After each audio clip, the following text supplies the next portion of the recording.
중국 고사성어 중에 백아절연이라는 말이 있습니다.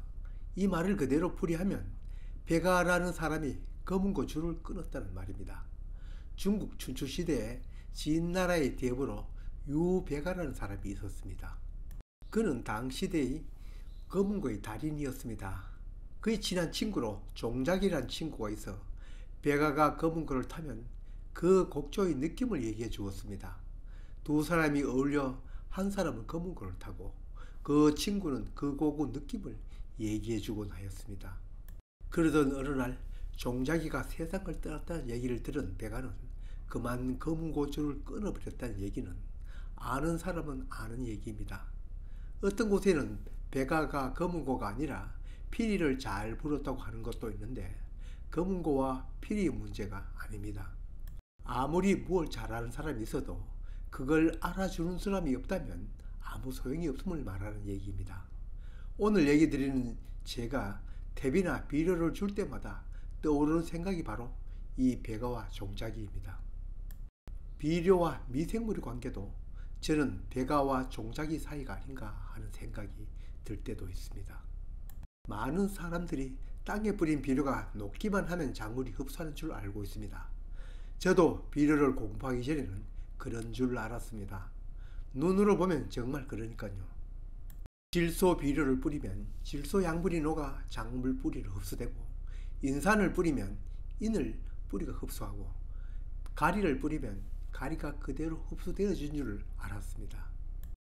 물론 저도 많은 비료 영상에서 질소와 인산 가리의 시각적 효과를 위해서 이 기호를 쓰지만 실제는 땅에 뿌리는 것도 이게 아니고 작물이 흡수하는 것도 이게 아닙니다.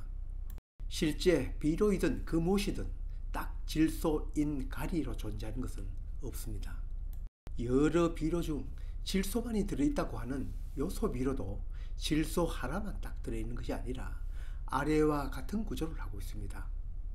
하물며 이 요소 같은 화학 비료보다 이러한 유기질 비료에 들어있는 질소의 구조, 즉 유기질 질소는 그 구조가 더욱 복잡합니다. 여하튼 간단하든 복잡하든 질소가 들어있는 무기질 질소이든 유기질 질소이든 물에 녹으면 아모니아태 질소로 바뀝니다. 다만 식물이나 동물 사체 속의 유기물은 그냥 변하지는 않습니다. 그렇게는 변할 수 없습니다. 바로 미생물이 이들을 분해하여 그 복잡한 사슬을 끌어주어야 이렇게 아모니아태 질소로 변합니다. 그 다음은 땅속 미생물에 의해서 이 아모니아태 질소가 질산태 질소로 변합니다. 여기에 무슨 태 하는 것은 형태를 말하는 것으로 암모니아 형태이면 아모니아태, 질산 형태이면 질산태라고 부릅니다.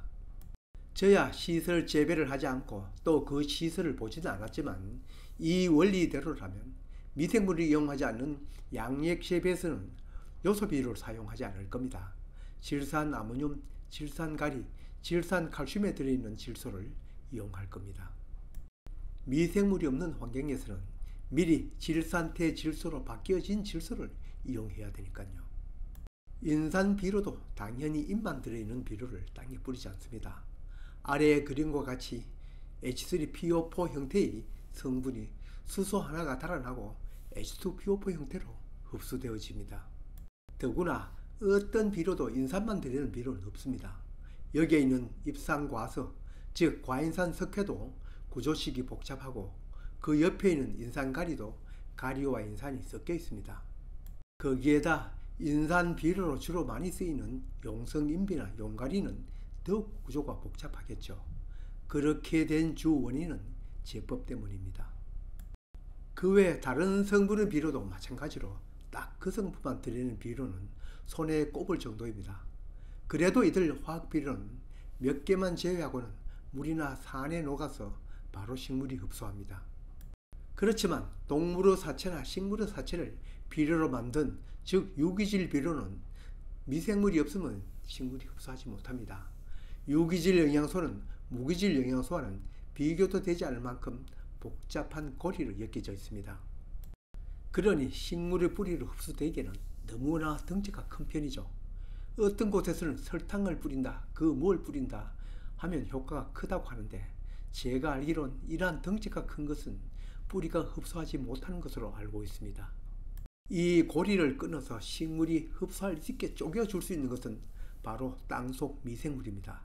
지금까지 얘기는 땅속의 유기질이든 무기질이든 비료도 주어야겠지만 함께 필요한 것이 바로 미생물입니다. 손바닥 농장은 이런저런 까닭 설명도 없이 대뜸 이거 넣으면 좋다, 저거 넣으면 좋다 하지 않습니다. 언제라도 원리와 현상에서 출발하는 농사 영상이기 때문입니다. 속 흙에는 많은 미생물이 살고 있다고는 들었지만 그 미생물이 이름 그대로 너무 작아 보이지 않으니 그놈들이 뭘 하는지는 알지 못합니다. 그렇지만 이 속에는 어마어마한 수의 미생물이 살고 있습니다. 보통 흙 1g 속에는 10억 마리 정도의 미생물이 살고 있다고 합니다. 이 기준은 그래도 건강한 흙이고 우리나라 밭 평균 흙 속에는 이 정도가 안 된다고 합니다. 들어줄 사람 없는 검은고 연주는 별 의미가 없듯이 미생물 적은 밭에 양분을 공급하는 것도 큰 효과를 기대하기 어렵습니다. 부족한 미생물을 농업기술센터에 가서 유익미생물균을 얻어 넣을 수도 있겠지만 퇴비를 넣으면 그 속에는 미생물이 많이 들어있습니다. 퇴비를 넣는 까닭이 바로 여기에 있다고 여러 번 얘기해 드렸습니다. 그렇다고 밭에 그냥 미생물만 들어붙는다고 해서 미생물이 많이 사는 것은 아닙니다. 미생물도 먹어야 하니 당연히 미생물의 먹이도 함께 넣어야 합니다. 미생물의 먹이는 화학 비료 속의 무기질 양분도 있겠지만 당연히 동식물의 사체인 유기 양분들입니다. 만일 미생물을 넣고 먹이를 넣지 않으면 땅 속의 유기질, 무기질 양분을 미생물과 먹이 경쟁을 할 수도 있습니다. 당연히 그 경쟁은 한 발 앞서 있는 미생물이 뺏어 먹으니 작물은 자칫 영양 실조에 들어갈 수도 있습니다. 어쩌면 지금까지 얘기가 나무 얘기가 아닌 바로 손바닥 농장의 토양 얘기입니다. 주기적으로 토양 검사를 해보면 이처럼 밭에 비료가 넘칩니다. 손바닥 농부가 평소에 많이 준 것이라 생각했는데 비료를 별로 뿌리지 않았다고 생각했는데도 언제나 유효인산, 가리, 칼슘은 매우 높게 나타나고 있습니다. 지금 반성해보니 비료를 많이 주었으라기보다 우리 밭 미생물이 부족하기 때문이라는 생각이 듭니다. 올해부터는 이 미생물에 관심을 가져야겠습니다. 앞으로는 미생물 창고에 퇴비를 좀 더 넣고 먹이로 유박비료를 더 뿌릴 것입니다. 아울러 날로 커지는 병충해 유익균에 대해서도 공부를 더 많이 해서 적용해 보겠습니다. 미생물 배양 시설이나 미생물 배양에 필요한 먹이도 다 준비되어 있지만 이놈들이 눈에 직접 보이지 않으니 소홀히 하는데 내년 봄부터는 여기에 대해 공부도 더 하고 또 직접 배양과 활용도 더 해봐야겠습니다. 손바닥 농장 채널의 모든 영상은 제 스스로 공부한 것을 영상으로 정리하고 혹시나 다른 분들도 참고가 되지 않을까 하여 유튜브로 공유하고 있습니다. 많은 분들이 농사 공부에 도움이 되셨다는 내용의 댓글을 보내주셔서 그 보람을 느끼고 있는데 실제로의 수혜자는 제 자신이라고 생각합니다.